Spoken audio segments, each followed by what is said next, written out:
Vini, ontem foi dia de guerra de panelas, meu camarada. O Bolsonaro sacou uma manifestação, um panelaço pra ele também, em plena coletiva. Pois é, nunca Como é que vi foi isso. Como é que foi isso, Vini? Eu nunca vi essa guerra de panelas no Brasil, meu querido. Era panela gourmet contra panelinha popular? Como é que é, Vini, isso aí? Não. A panela coxinha. Você bateu panela, Adriles?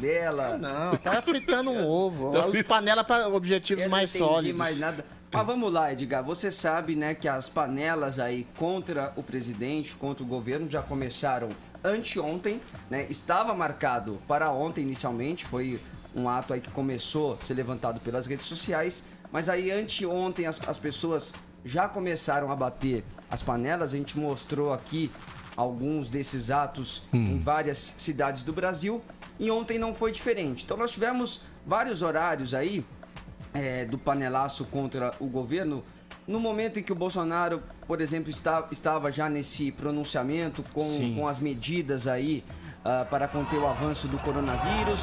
Depois, naquele outro pronunciamento que ele fez com o Dias Toffoli um pouco mais tarde, e no horário que estava mesmo marcado a coisa, ali entre 8h30 da noite, a hora que começa o jornal, né, que começa a mostrar ali o presidente, aí foi realmente mais firme, né? Então, em São Paulo, Rio de Janeiro, Recife, Porto Alegre, Belo Horizonte, Salvador, enfim, várias cidades brasileiras, o ato acabou se repetindo. A gente começa a rodar aqui para o nosso ouvinte espectador alguns desses atos que, obviamente, contra o governo e contra o presidente Jair Bolsonaro, acabam sendo acompanhados aí de gritos de fora Bolsonaro e as panelas que não param de bater, né, Edgar? A gente falou aqui ontem justamente que é muito simbólico. Ó, inclusive, essas imagens também, projeções, muita gente né? começou a colocar essas projeções aí também nos prédios, com algumas frases também contra o Bolsonaro. E o ato das panelas, o panelaço,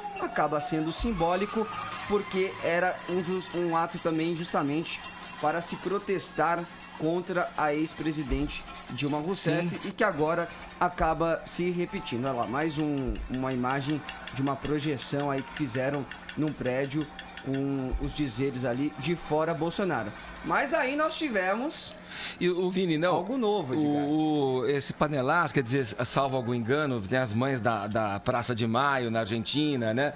Com as panelas. Isso é uma coisa que mundialmente ficou conhecida a partir dessa manifestação das mães dos desaparecidos, né, durante a ditadura na Argentina. E virou o Brasil acabou. Virou uma maneira de se manifestar, das pessoas se manifestarem. Ainda muito mais adequado em tempos de contenção por conta dessa pandemia, em que todo mundo fica em casa e quer, de alguma forma, fazer valer a sua voz, se manifestar.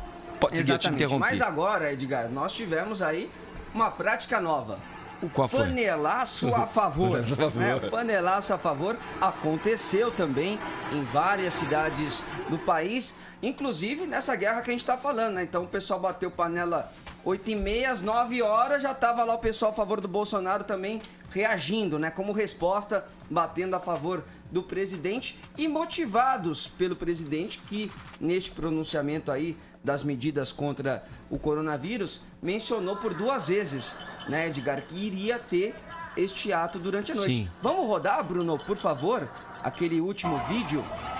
Eu peguei aí este vídeo até da rede social da deputada federal Bia Kicis, porque ela acaba fazendo um compiladão aí de várias cidades que tiveram o panelaço a favor do presidente, né? E como ela coloca ali na legenda também, a favor do presidente pelo Brasil, né? Então, em várias cidades também nós tivemos essas manifestações. Confesso a você, Edgar, que num parâmetro até da região onde eu estava e também pelo que a gente viu nas redes sociais, o panelaço a favor do Bolsonaro aconteceu, mas com pouco menos de força do que o panelaço contra o presidente. Você mensurou os decibéis? Eu não. Como é que você mede os decibéis das panelas, do som das panelas? Mas dá pra perceber um pouquinho. Até porque, como a gente vem falando, né, Edgar, o panelaço contra o Bolsonaro tem encontrado aí um público que até pouco tempo atrás estava junto com o presidente. É isso que eu detecto também. É uma percepção, não tenho nenhum dado de pesquisa científica, nada disso. Até porque acho que ninguém tem.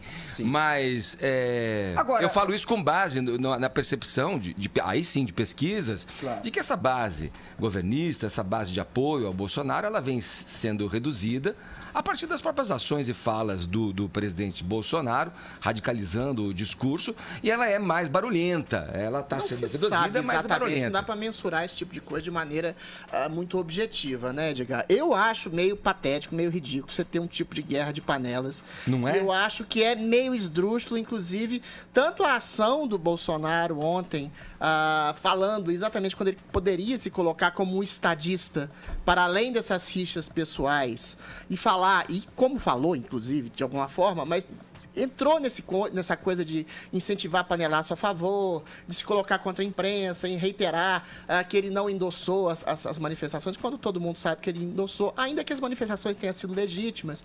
Não precisa entrar nesse tipo de picuinha com a imprensa, mas ao mesmo tempo a imprensa entra em picuinha também. A gente teve ontem uma oportunidade única de esclarecimento para a população em relação ao problema do coronavírus, à profilaxia, ao tratamento, aos modos de prevenção, e a imprensa o tempo todo falando das contradições do discurso do presidente, o tempo todo falando da maneira como ele coloca ou deixa de colocar a máscara, as perguntas sempre num tom de pessoal belicoso, parece inclusive que a eleição ainda não terminou.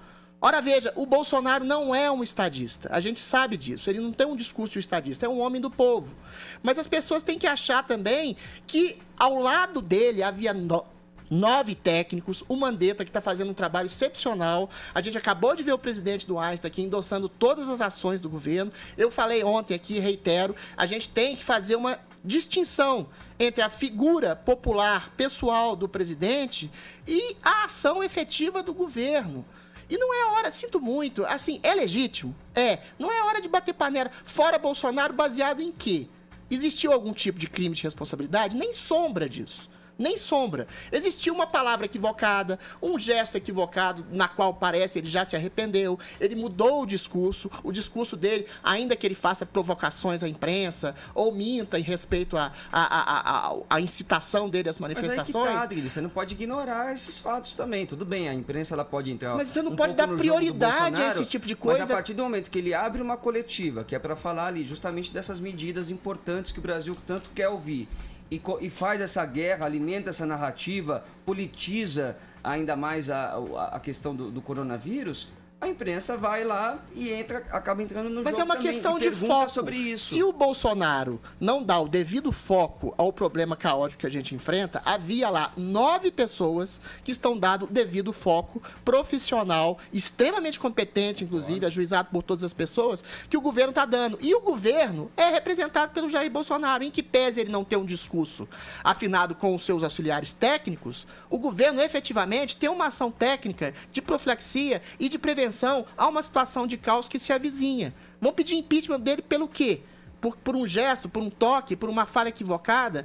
Ou seja, eu acho, você falou das mães de maio, a gente falou da presidente Dilma, cuja situação brasileira estava em caos em relação à corrupção. Ou seja, não há uma ação irresponsável do governo. Há uma ou outra palavra. Nossa. Agora, o que a imprensa deveria fazer é ter a responsabilidade, se ela acha que o governo, que o discurso do Jair Bolsonaro não é estadista, é ela mesma, a imprensa, ter uma ação consciente estadista e não focar em picuinha com o presidente e estabelecer uma análise efetiva e um questionário efetivo sobre as ações efetivas do governo no combate ao vírus e na manutenção mínima que seja de uma economia formal que sustente os brasileiros, que eles não passem fome, que eles não morram de pobreza, entendeu? Ou seja, é uma questão de foco.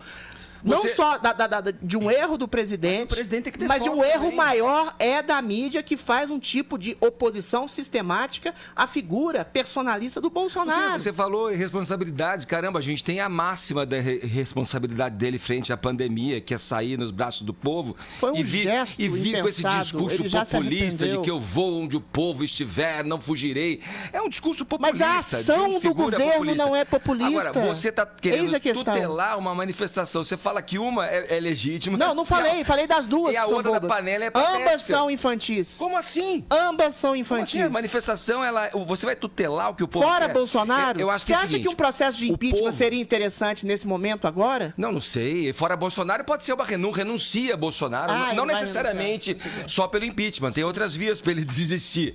Agora, as pessoas têm o dever... Eu acho que é uma imaturidade. As pessoas têm o dever de se posicionar e pressionar, sim. É uma imaturidade. Como você vai falar frente a uma imaturidade publicitária de uma imprensa que tem uma antipatia visceral à figura de um governo conservador que eles consideram como reacionário. Não é reacionário pelo seguinte, não há nenhum gesto de fascismo, ou de censura, ou impedimento, ou de perseguição.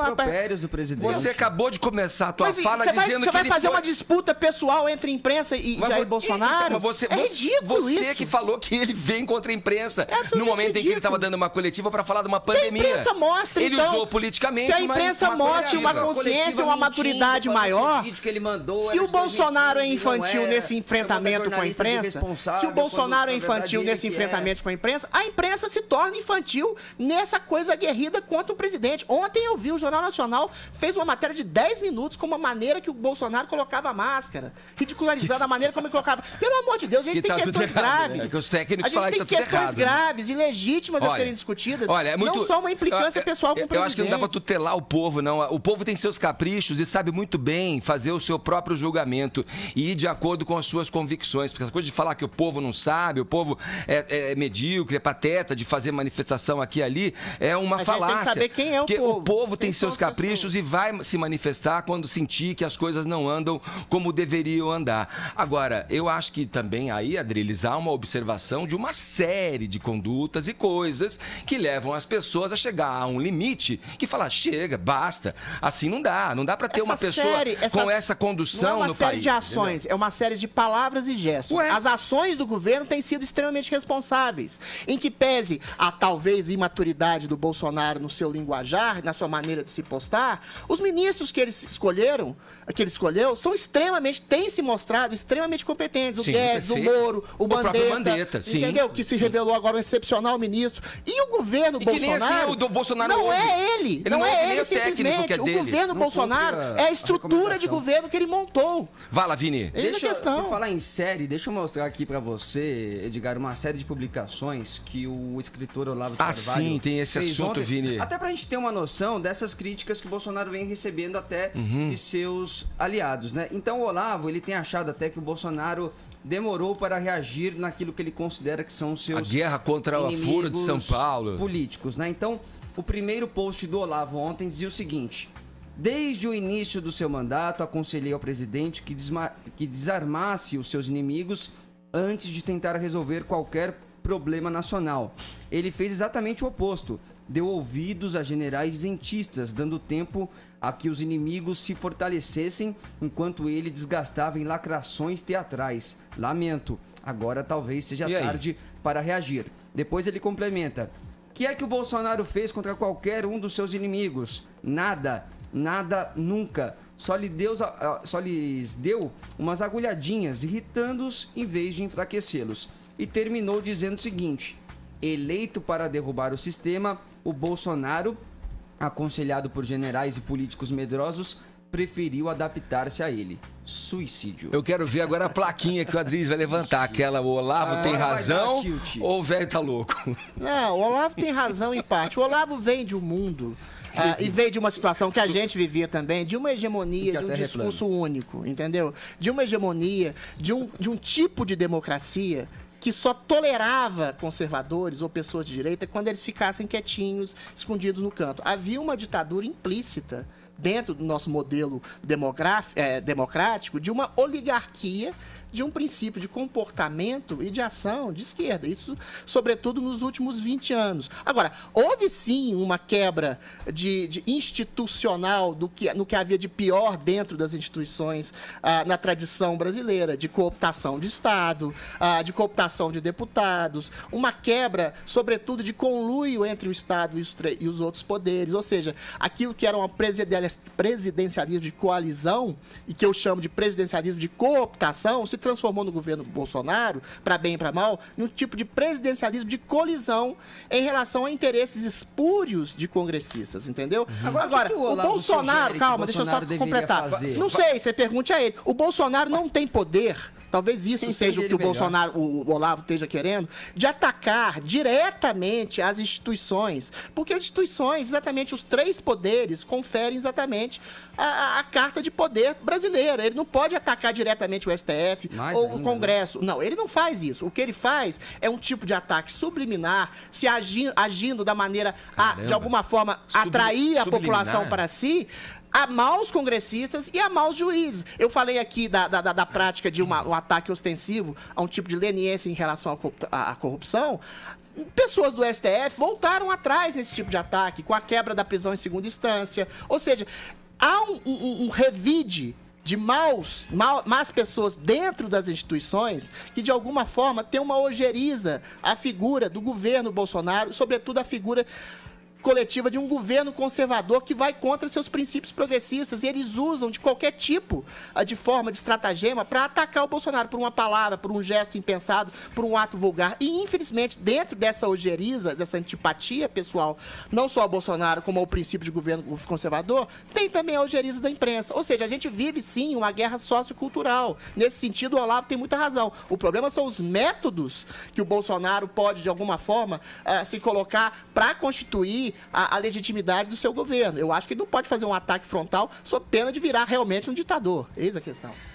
E ele não é. Ué, não tem mostrado assim. Se não o tem Olavão se mostrado assim. Mandou essa aí... Porque a coisa... Ele mandou uma frase abstrata. A gente teria que falar o que o Olavo quer dizer com isso.